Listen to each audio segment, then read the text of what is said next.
Pour finir, nous constatons que Dino n'a pas acquis la compétence assemblée, car il ne respecte pas l'indicateur de performance qu'on attend de lui.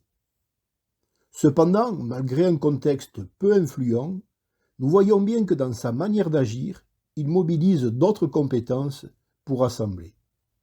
Dino nous révèle ainsi les dilemmes, voire même les tractations de l'évaluation par compétences, jusqu'à se poser ces trois questions.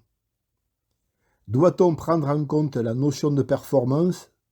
Oui, car l'évaluation mesure une performance qui est inscrite dans un référentiel et non de par nos envies. Doit-on prendre en compte la place du contexte ? Non. Bien qu'il soit influent sur la réussite de la performance, pour autant, un contexte n'est pas mesurable. Doit-on enfin prendre en compte la manière d'agir ?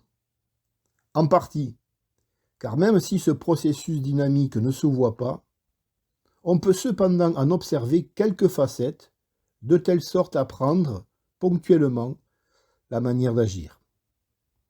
Il est alors possible de la mesurer sur quelques portions, autant sur le savoir agir ou sur le vouloir agir, mais aussi sur quelques aspects du pouvoir d'agir.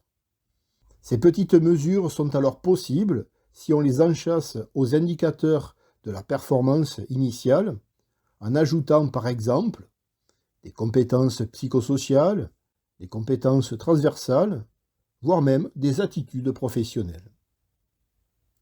Or, l'idée d'observer plusieurs compétences au lieu d'une, ce point de vue est largement partagé dans la littérature. D'ailleurs, le Boterf soutient qu'une évaluation par compétences ne devrait pas s'effectuer en les séparant, mais au contraire en faisant appel à d'autres.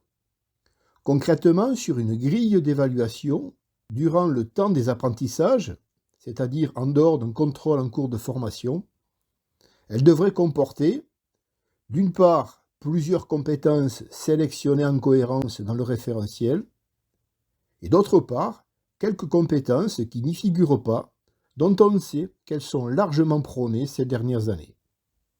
L'évaluation aura alors un sens à partir du moment où elle prend en compte plusieurs compétences qui se combinent.